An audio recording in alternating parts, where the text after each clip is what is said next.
Não temas, eu sou o primeiro e o último. Estive morto, mas eis que estou vivo pelos séculos dos séculos. E tenho as chaves da morte e do Hades.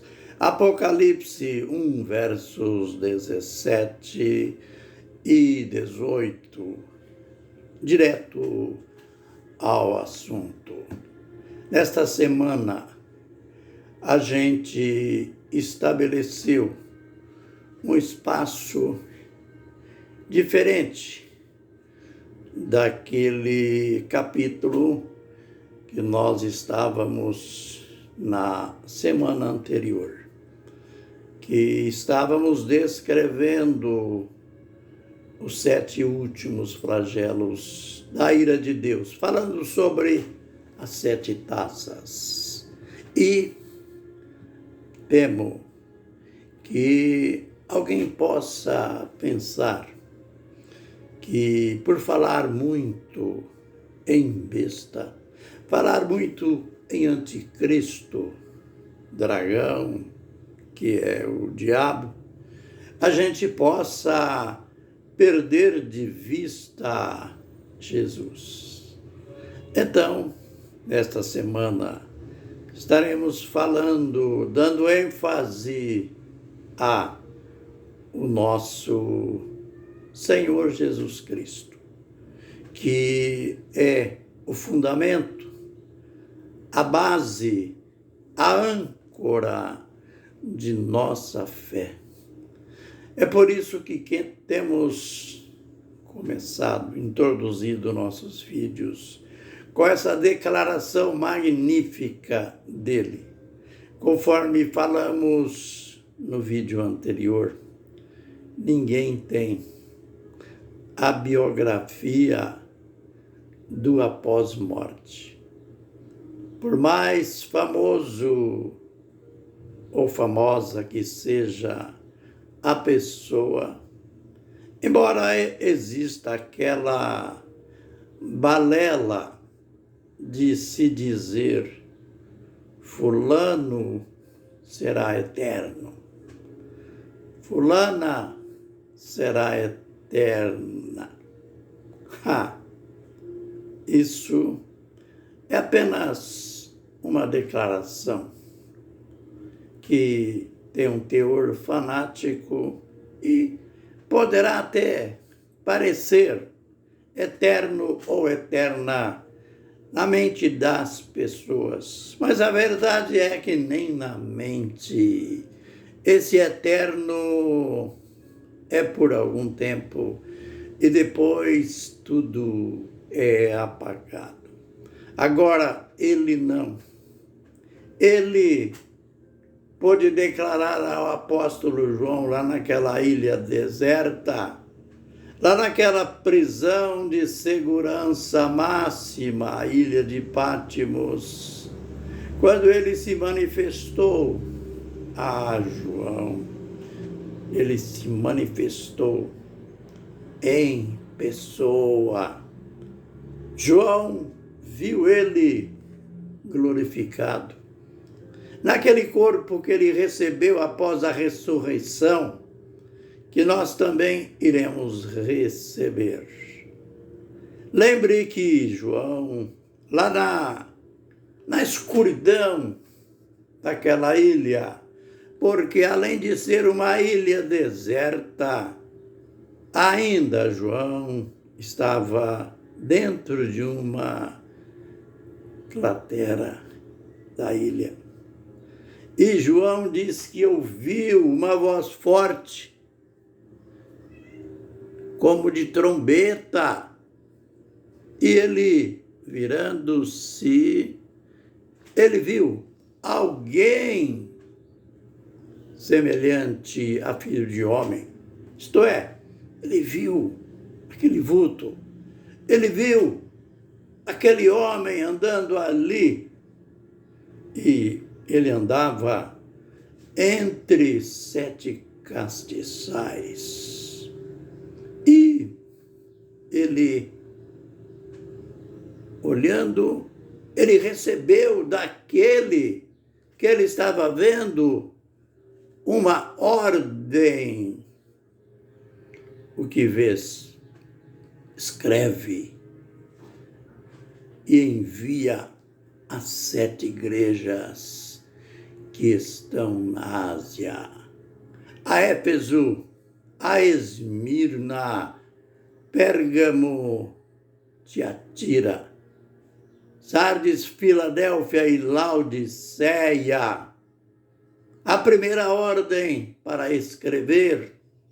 E aquele homem que estava dando ordem a João, ele estava vestido de um traje comprido e tinha um cinto em diagonal no seu peito, um cinto de ouro, um traje típico de sacerdote.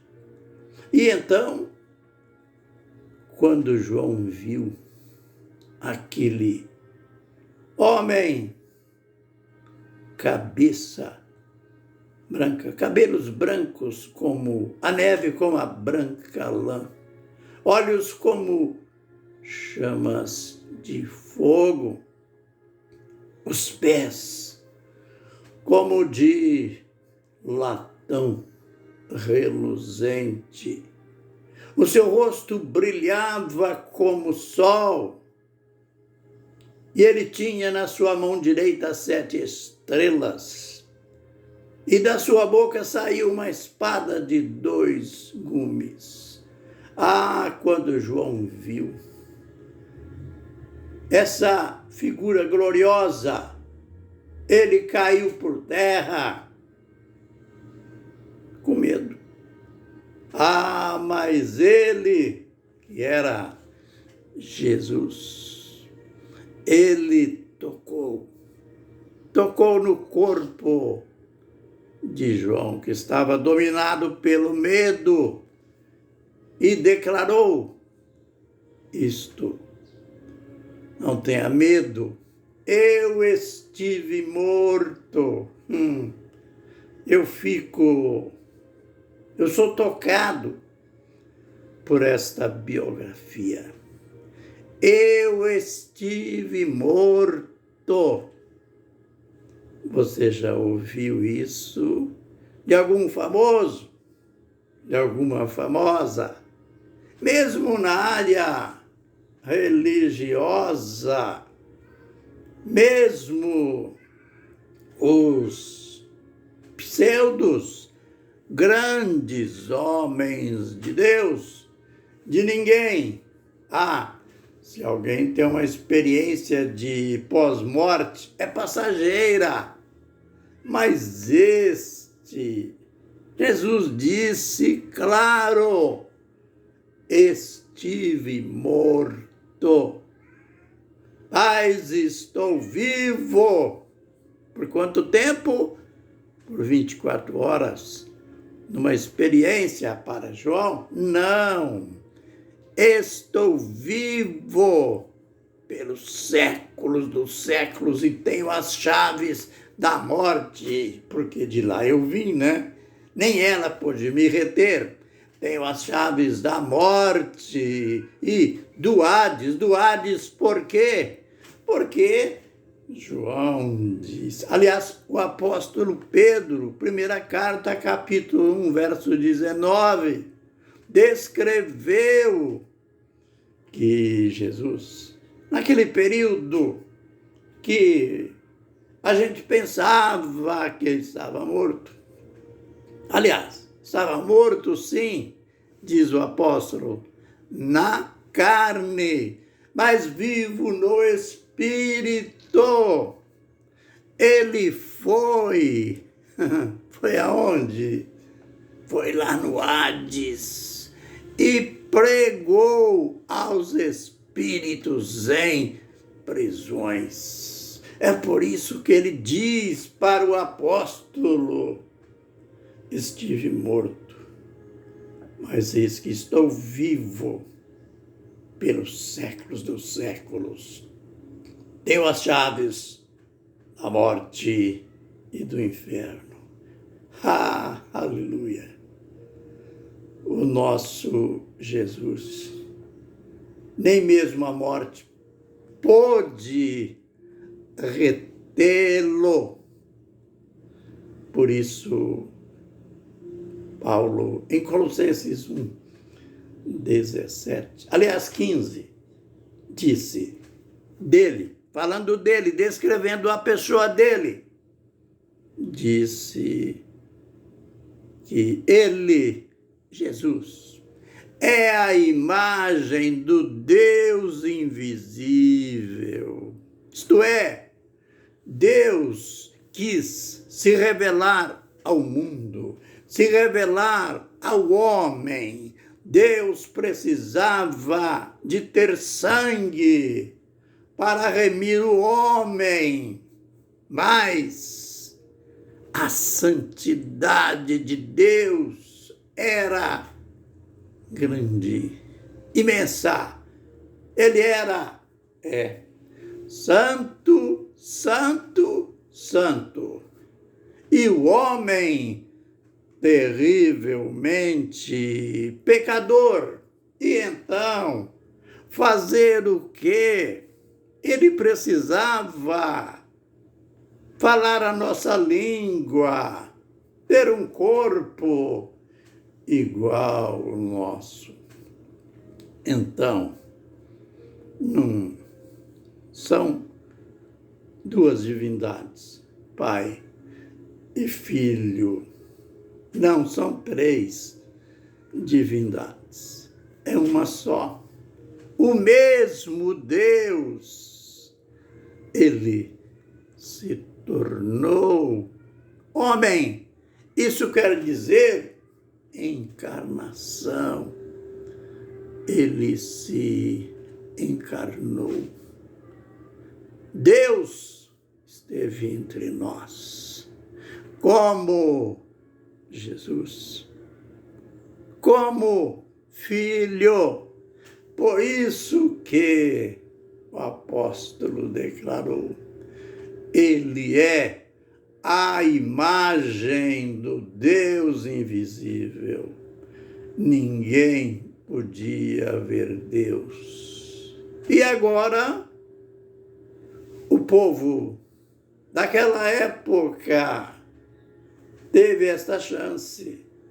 Deus esteve aqui por 30 anos, por 33 anos. Ninguém sabe a data literal, mas se pensa que foi em torno de 33 anos. O próprio Deus esteve aqui. E como homem, ele foi crucificado. Deu seu sangue por nós. Mas a morte não pôde o reter. E por isso, ele fez esta declaração. Para o apóstolo, não temas, eu sou o primeiro e o último. Estive morto, mas eis que estou vivo pelos séculos dos séculos. Aleluia, amém e amém.